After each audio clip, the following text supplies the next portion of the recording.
सभी को नमस्कार। डिजिट एजुकेशन प्लेटफॉर्म पर आप सभी का स्वागत है।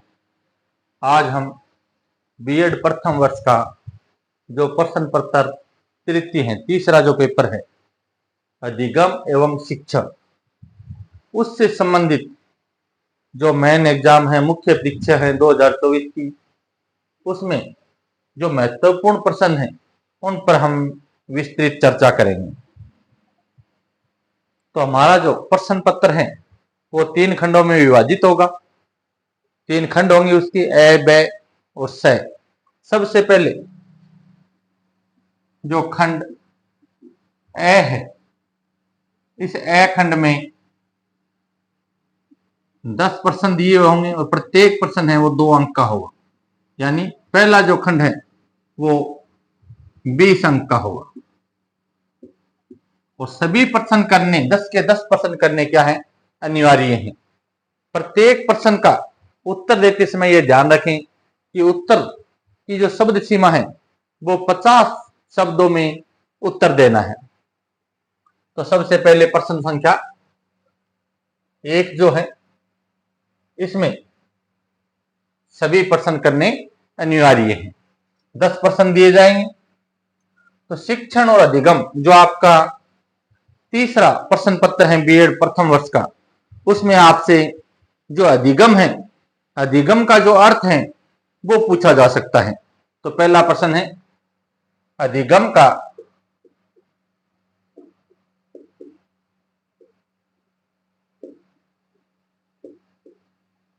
अर्थ स्पष्ट कीजिए।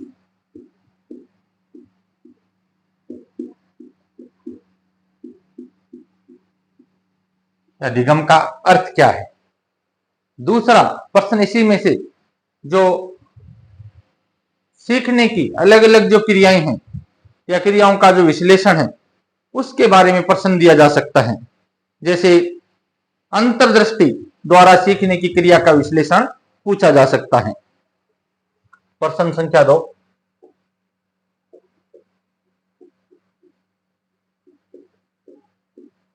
अंतर्दृष्टि से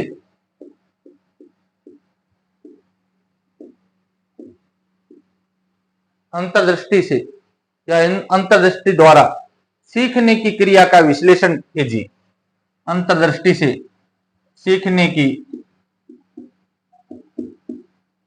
क्रिया का विश्लेषण कीजिए कि अंतर्दृष्टि के द्वारा किस प्रकार से सीखा जा सकता है। उसके बाद में जो शिक्षण प्रक्रिया है वो एक त्रिध्रुवीय प्रक्रिया है। तो आपसे यह पूछा जा सकता है कि शिक्षण एक त्रिध्रुवीय प्रक्रिया है, इस बात को आप स्पष्ट कीजिए।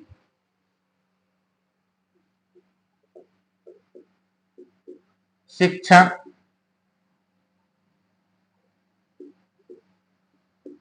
एक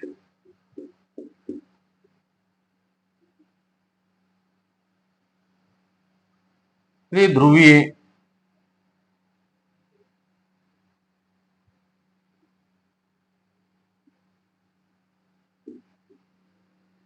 प्रक्रिया है। शिक्षण एक त्रिध्रुवीय प्रक्रिया है, यानी 3 ध्रुव कौन कौन से बताए गए हैं, शिक्षक, शिक्षार्थी और पाठ्यक्रम। इस बात को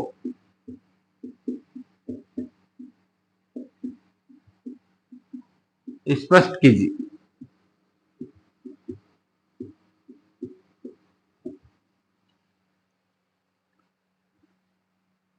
प्रश्न संख्या 4, अब शिक्षण जो है, शिक्षण की जो प्रक्रिया है, टीचिंग है, उसके टीचिंग वेरिएबल है, यानी शिक्षण के अलग अलग चर हैं। तो आपसे यह पूछा जा सकता है कि शिक्षण के चर कौन से हैं। शिक्षण के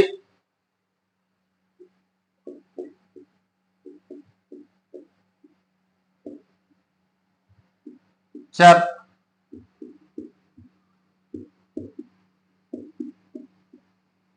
कौन कौन से हैं, यानी शिक्षण के चरों के आपको नाम लिखने हैं। उसके बाद आपसे प्रश्न पूछा जा सकता है कि यानी अभिप्रेरणा है, अभिप्रेरणा से संबंधित प्रश्न पूछा जा सकता है कि अभिप्रेरण है वो चरित्र निर्माण में कैसे सहायक है, या इस तरह से कह सकते हैं कि अभिप्रेरण है वो बालक के चरित्र निर्माण में किस प्रकार सहायता करता है, किस प्रकार सहायक है। अभिप्रेरण चरित्र निर्माण में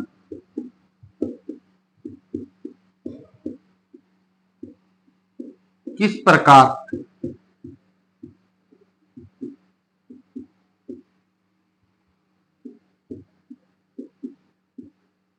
सहायक है। इसको इस प्रकार से भी प्रश्न को दिया जा सकता है कि एक विद्यार्थी के अच्छे चरित्र निर्माण में यानी अभिप्रेरणा है या अभिप्रेरण है उसकी क्या भूमिका है, या अभिप्रेरण का क्या योगदान है। इस तरह से भी इस प्रश्न को पूछा जा सकता है। अब अभिप्रेरणा जो है, अभिप्रेरणा के बाद में अभिप्रेरणा और एक होता है प्रोत्साहन।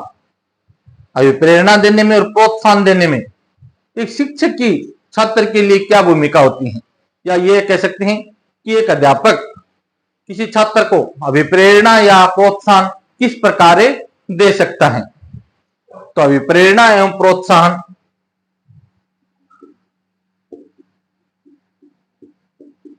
अभिप्रेरणा एवं प्रोत्साहन प्रोत्साहन देने में शिक्षक की भूमिका बताइए।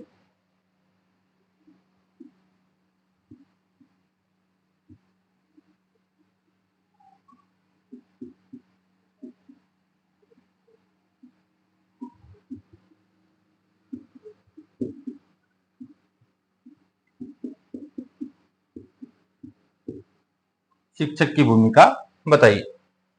प्रश्न संख्या 7, यानी विकास से संबंधित प्रश्न पूछा जा सकता है कि सतत विकास है। सतत का अर्थ होता है लगातार, बिना रुके, निरंतर। तो सतत विकास से आप क्या समझते हैं? सतत विकास से आप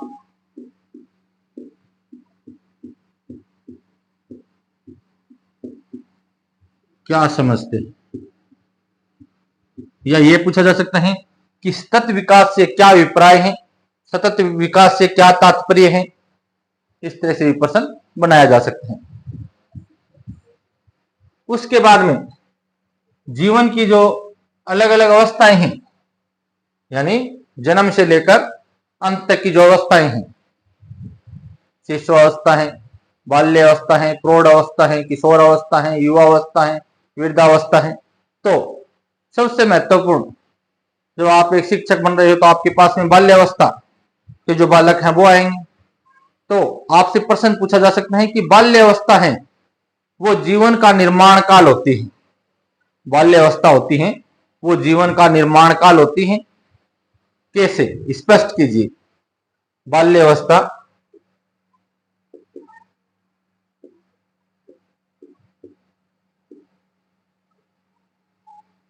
जीवन का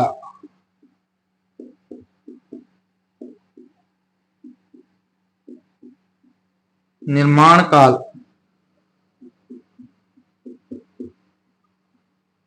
होती है। बाल्यावस्था जीवन का निर्माण काल होती है। कैसे,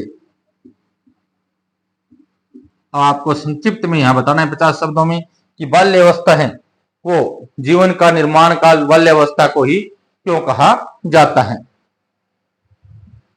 उसके बाद में शिक्षण से संबंधित पूछा जा सकता है कि शिक्षण एक व्यवसाय के रूप में है। शिक्षण है वो एक व्यवसाय है, और आपसे पूछा जा सकता है शिक्षण को व्यवसाय है तो क्यों है। तो प्रश्न पूछा जा सकता है शिक्षण एक व्यवसाय के रूप में कैसे है। शिक्षण एक व्यवसाय के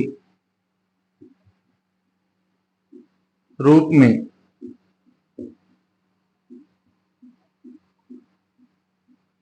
कैसे, शिक्षण है वो एक व्यवसाय के रूप में कैसे है।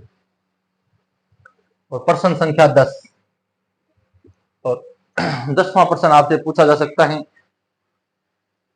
कि जो एक अधिगमकर्ता होता है, अधिगमकर्ता होता है सीखने वाला यानी बालक, कि एक अधिगमकर्ता की क्या क्या आवश्यकताएं होती है, कि एक अधिगमकर्ता है उस अधिगमकर्ता की आवश्यकताओं से क्या तात्पर्य है, या अधिगमकर्ता की आवश्यकताएं क्या क्या होती हैं, या अधिगमकर्ता की आवश्यकताओं से क्या अभिप्राय है। इस तरह से प्रश्न पूछा जा सकता है। अधिगमकर्ता से अभिप्राय है यहां सीखने वाला बालक।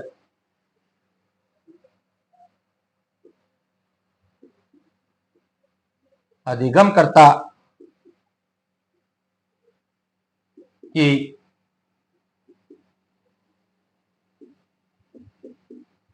आवश्यकता से क्या तात्पर्य है। इस तरह से खंड ए में आपको 10 प्रश्न दिए जाएंगे, प्रत्येक प्रश्न होगा वो 2 अंक का होगा, और खंड ए है कुल 20 अंक का होगा, और 10 के 10 प्रश्नों के आपको उत्तर देने हैं। और उत्तर देते समय शब्दों की जो सीमा रहेगी वो रहेगी 50 शब्दों में उत्तर देने हैं। उत्तर सीमा 50 शब्दों की होगी। तो इसमें ज्यादा समय न लगाते हुए यानी जो मुख्य बात है, जो यानी मुख्य उत्तर है वो संक्षिप्त में उत्तर देना है। और इस तरह से 10 प्रश्न है, 10 प्रश्नों के उत्तर करने हैं। तो एक बार आप स्क्रीनशॉट लेना चाहो तो स्क्रीनशॉट ले सकते हो। देखिए मेरी दृष्टि से, मेरे पॉइंट ऑफ व्यू से ये महत्वपूर्ण प्रश्न है जो मुख्य परीक्षा 2024 में आपसे पूछे जा सकते हैं। स्क्रीनशॉट ले लीजिए आप।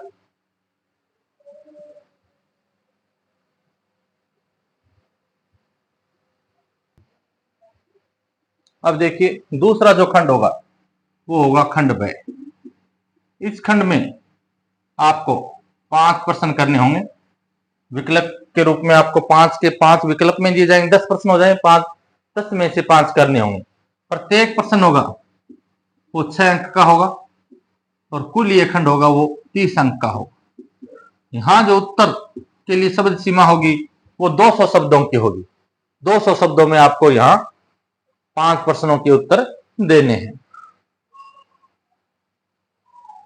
तो ये जो आपका तीसरा पेपर है, सबसे महत्वपूर्ण चीज यहां है अधिगम। क्या है? अधिगम।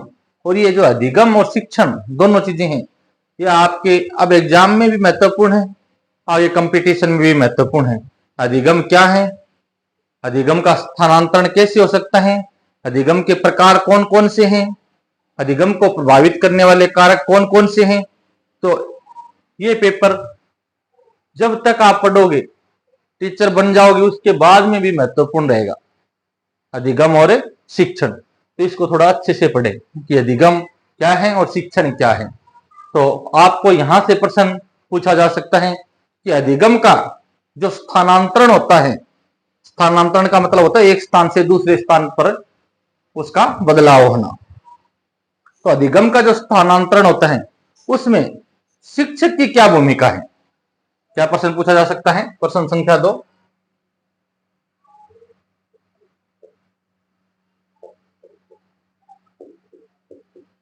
अधिगम के स्थानांतरण में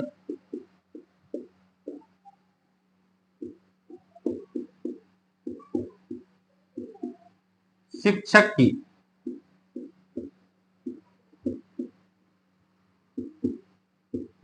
क्या भूमिका है? अधिगम के स्थानांतरण में शिक्षक की क्या भूमिका है? और इसके अथवा में भी आपको एक प्रश्न दिया जाएगा, दोनों में से आपको एक प्रश्न करना होगा। अथवा में आपसे प्रश्न दिया जा सकता है कि जो थॉर्नडाइक महोदय थे, थॉर्नडाइक महोदय के अधिगम के जो सिद्धांत थे उसके मुख्य नियम पूछ सकता है। क्या पूछ सकता है? थॉर्नडाइक महोदय के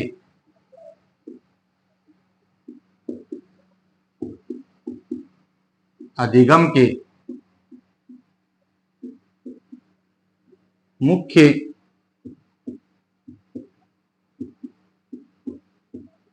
सिद्धांत बताइए।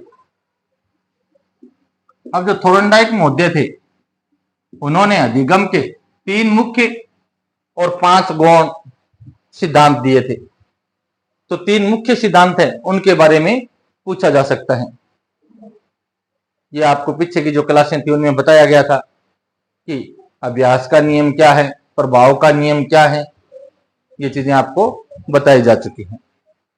तो यहां अधिगम के जो मुख्य 3 जो नियम हैं थॉर्नडाइक के, वो पूछे जा सकते हैं।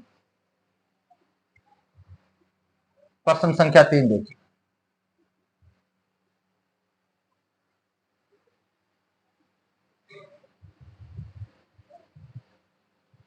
यानी ये पूछा जा सकता है कि कक्ष में जो शिक्षण हो रहा है, उस शिक्षण के लिए वे कौन से कारक हैं जो शिक्षण को प्रभावित करते हैं। यानी आप एक कक्षा में बालकों को पढ़ा रहे हैं, पढ़ाते समय आपके शिक्षण को प्रभावित करने वाले कारक कौन कौन से हैं, ये पूछा जा सकता है। तो प्रश्न दिया जा सकता है कि कक्ष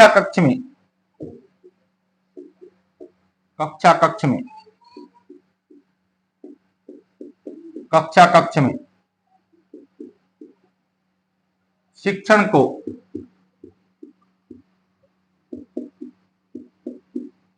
प्रभावित करने वाले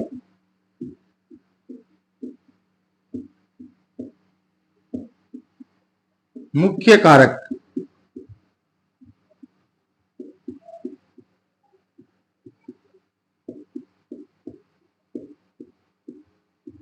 कौन कौन से। यानी आप कक्षा में पढ़ा रहे हो तो उस समय वो मुख्य कारक कौन कौन से हैं जो आपके शिक्षण को क्या करेंगे, प्रभावित करने का काम करेंगे। इसके बाद में आपसे यहां शिक्षण से संबंधित इसका अर्थ पूछा जा सकता है। इसकी परिभाषा, शिक्षण क्या है, परिभाषा पूछी जा सकती है। शिक्षण की विशेषताएं पूछी जा सकती हैं। तो आपसे पूछा जा सकता है शिक्षण का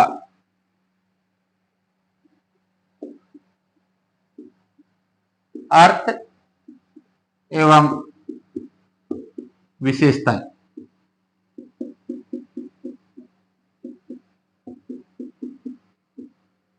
शिक्षण का अर्थ क्या है, इसके अथवा में रहेगा ये प्रश्न, इसके अथवा में रहेगा। शिक्षण का आपसे अर्थ पूछा जा सकता है कि शिक्षण का अर्थ बताते हुए इसकी जो विशेषताएं हैं उन विशेषताओं की व्याख्या कीजिए। तो शिक्षण का अर्थ एवं विशेषताएं बताइए।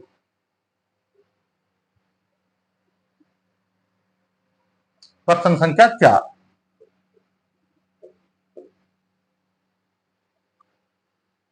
4 नंबर प्रश्न आपसे पूछा जा सकता है कि सीखने की जो क्रिया है, सीखने की जो क्रिया है, जो हम सीखते हैं, उसके अंदर जो अभिप्रेरणा होती है वो एक बालक की किस प्रकार सहायता करती है। तो प्रश्न दे सकता है कि सीखने में अभिप्रेरणा किस प्रकार सहायता करती है। सीखने में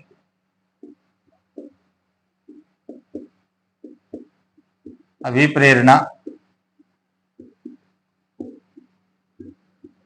किस प्रकार सहायता करती है। और इसके अथवा में आपसे पूछा जा सकता है कि जो अब्राहम मैस्लो हुए थे, अब्राहम मैस्लो ने प्रेरणा का एक सिद्धांत दिया था। तो उस सिद्धांत के बारे में पूछा जा सकता है कि मैस्लो के जो प्रेरणा सिद्धांत है उस प्रेरणा सिद्धांत को समझाइए। क्या पूछा जा सकता है? मेस्लो के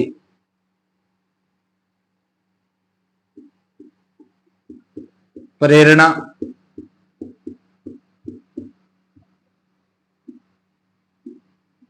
सिद्धांत को समझाइए।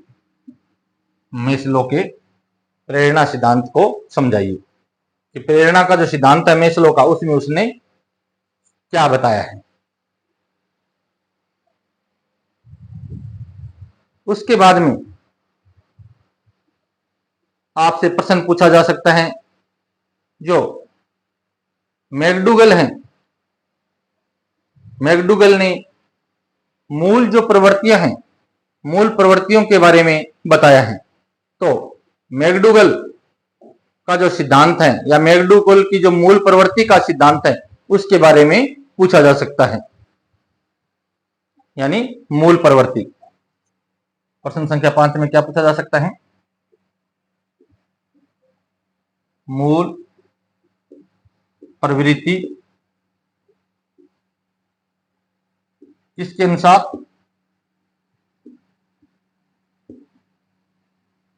मूल प्रवृत्ति की मैकडूगल है, या मैकडूगल ने जो सिद्धांत दिया मूल प्रवृत्ति का, उसको समझाना है। मैकडूगल की या मूल प्रवृत्ति की सिद्धांत को समझाइए। और इसके अथवा में आपसे प्रश्न पूछा जा सकता है।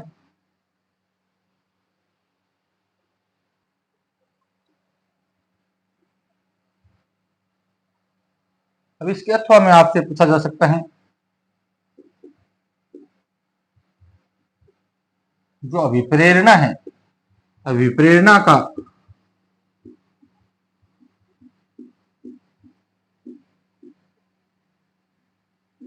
अर्थ समझाते हुए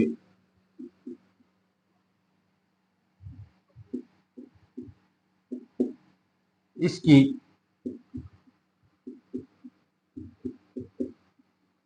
विशेषताएं बताइए। कि प्रेरणा का अर्थ क्या है और इसकी विशेषताएं क्या है। प्रश्न संख्या 6। प्रश्न संख्या 6, अभिवृद्धि और जो विकास है, दोनों में अंतर आपने पढ़ा है। तो यहां अभिवृद्धि और विकास के जो प्रमुख सिद्धांत हैं, वो आपको पूछे जा सकते हैं। अभिवृद्धि और विकास के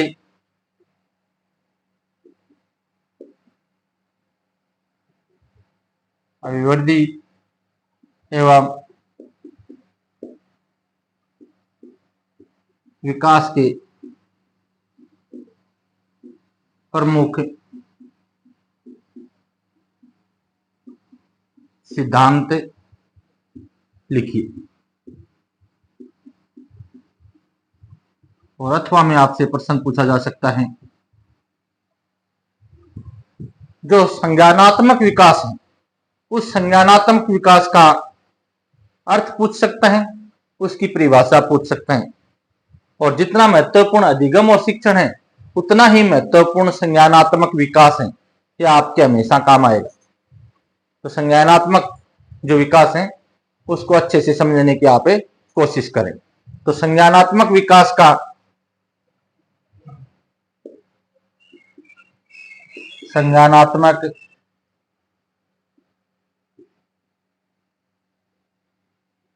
विकास का अर्थ एवं उसकी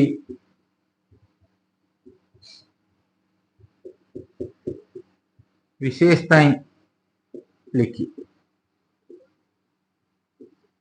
कि संज्ञानात्मक जो विकास है, संज्ञानात्मक विकास का अर्थ क्या है और उसकी विशेषताएं क्या है।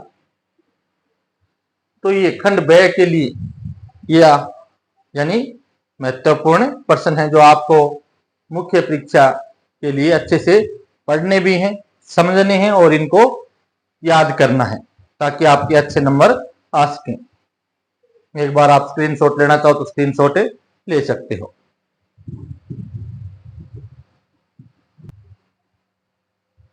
अब देखिए आपका तीसरा जो खंड है वो है खंड सह। इसमें आपको 5% दिए जाएंगे, 5 में से आपको 3% करने, 3% करने, प्रत्येक पर्सन 10 नंबर का होगा और ये खंड 30 अंक का होगा।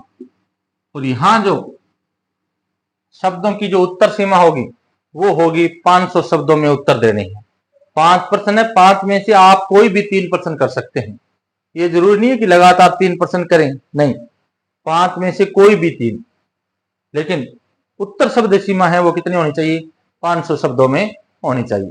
तो आपसे सबसे पहले अधिगम के बारे में यहाँ जो बड़ा निबंधात्मक प्रश्न है वो पूछा जा सकता है कि अधिगम से आप क्या समझते हैं। उसके बाद में अधिगम की प्रकृति है, उसकी विशेषता है, उसके प्रकार हैं, उनके बारे में पूछा जा सकता है। तो प्रश्न संख्या 7 आपसे पूछा जा सकता है,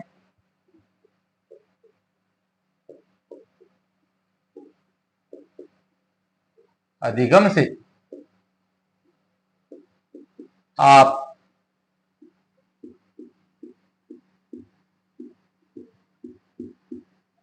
क्या समझते हैं? अधिगम क्या है? साधारण भाषा में हम कहते हैं अधिगम का अर्थ है सीखना, और सीखने से क्या अभिप्राय होता है, व्यवहारगत परिवर्तन। तो अधिगम से आप क्या समझते हैं?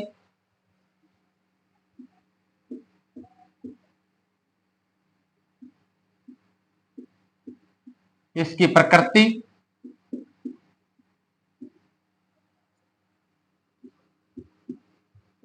प्रकार एवं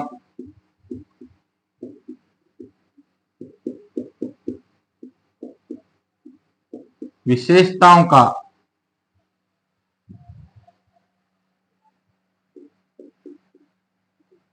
वर्णन कीजिए। विशेषताओं का वर्णन कीजिए।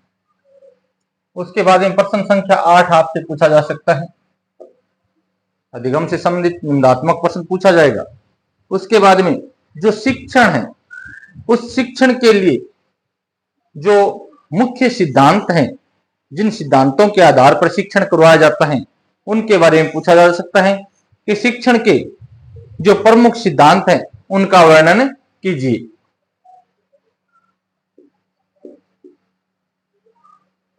शिक्षण के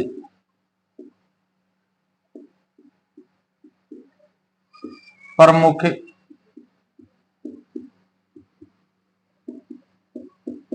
सिद्धांतों का वर्णन कीजिए।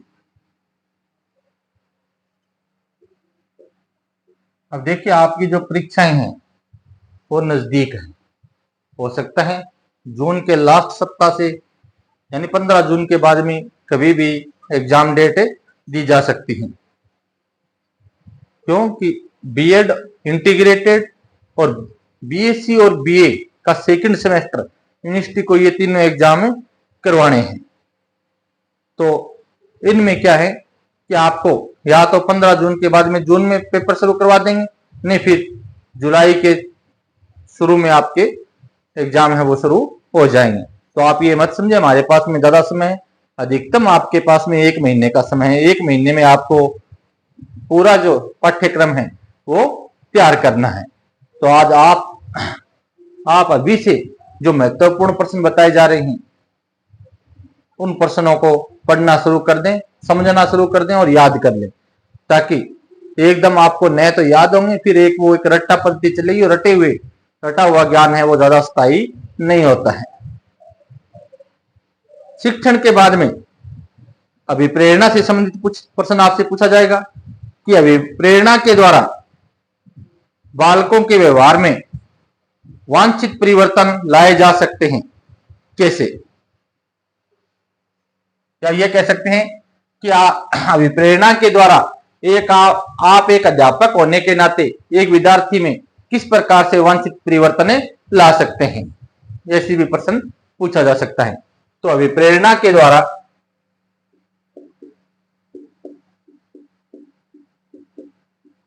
अभी प्रेरणा के द्वारा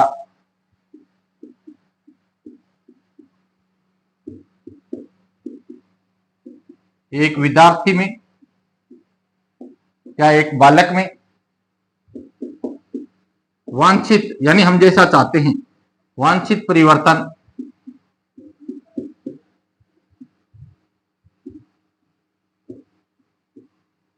लाए जा सकते हैं। वांछित परिवर्तन लाए जा सकते हैं। कैसे? स्पष्ट कीजिए या समझाइए।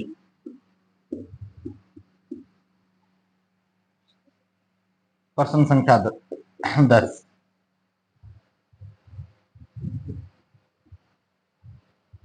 अब देखिए, अधिगम जो है, अधिगम का अर्थ है सीखना, और सीखने से अभिप्राय है व्यवहारगत परिवर्तन। तो सीखा किसी विद्यालय के अंदर भी सीखा जा सकता है, अधिगम होता है, और विद्यालय की चार दीवारी के बाहर भी अधिगम होता है। यानी व्यक्ति है वो जन्म से लेकर मृत्यु पर्यंत तक कुछ न कुछ सीखता रहता है। तो आपसे ये पूछा जा सकता है कि विद्यालय के अंदर तथा बाहर अधिगम से आप क्या समझते हैं? विद्यालय के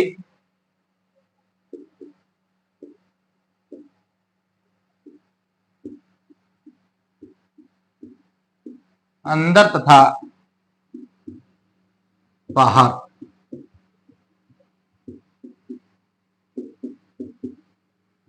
अधिगम से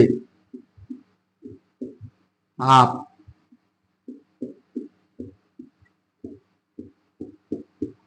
क्या समझते हैं?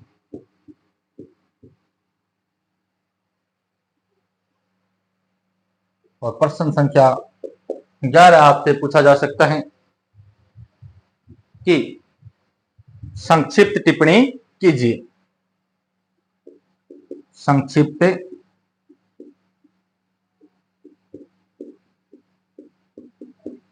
टिप्पणी कीजिए। तो आपको 2 बिंदु दे दिए जाएंगे, उन 2 पर आपको क्या है, संक्षिप्त टिप्पणी करनी है। प्रत्येक 5 नंबर का होगा बिंदु। एक तो जो ब्रूनर का संज्ञानात्मक विकास का सिद्धांत है, उस पर पूछा जा सकता है। किसका? ब्रूनर के संज्ञानात्मक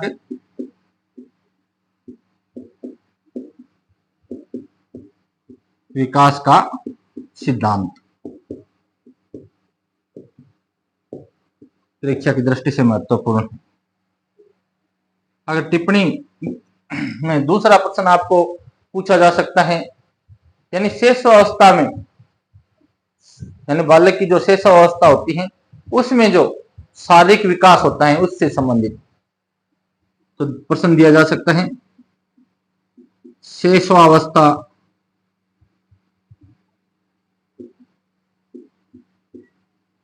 में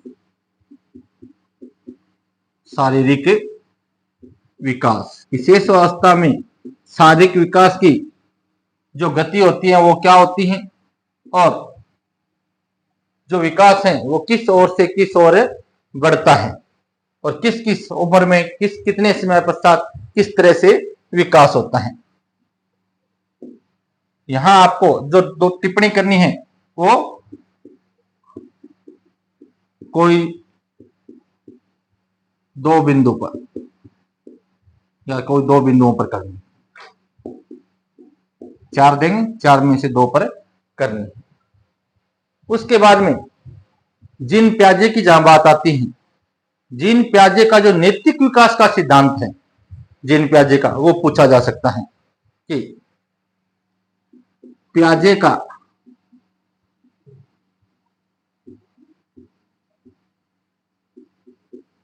नैतिक विकास का सिद्धांत, नैतिक विकास का सिद्धांत, कि जीन प्याजे ने नैतिक विकास का जो सिद्धांत दिए हैं उसमें क्या बताया है।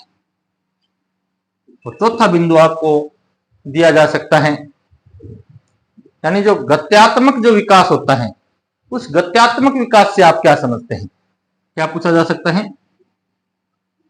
गत्यात्मक विकास। गत्यात्मक विकास। तो बीएड प्रथम वर्ष का जो तीसरा जो प्रश्न पत्र है अधिगम एवं शिक्षण, उससे संबंधित ये क्या है, सारे महत्वपूर्ण प्रश्नों का हमने संकलन किया है, जो हमें पूरा विश्वास है कि 2024 की परीक्षा में आपसे पूछे जाएंगे। तो इन प्रश्नों को आप अच्छी तरह से तैयार कर लें ताकि आपको अच्छे अंक प्राप्त हो सके और आपका जो ज्ञान है, आपने जो कुछ पढ़ा है, उसमें वृद्धि हो सके। अगर आज की क्लास आपको अच्छी लगी है तो इसको आप अपने जो परिचित जो सहपाठी हैं उन तक पहुंचाने का प्रयास करें ताकि उनको भी लाभ प्राप्त हो सके। तो आज की क्लास को ज़्यादा से ज़्यादा शेयर करें, लाइक करें और जो नए विद्यार्थी हैं इस प्लेटफॉर्म पर वो इस चैनल को, यजत एजुकेशन चैनल को सब्सक्राइब कर लें ताकि जो भी महत्वपूर्ण सूचना है या महत्वपूर्ण कोई क्लास है वो अपलोड की जाए तो तुरंत आपके पास में नोटिफिकेशन है वो पहुंच जाए और आप सबको फायदा हो सके। आप सबका बहुत बहुत धन्यवाद।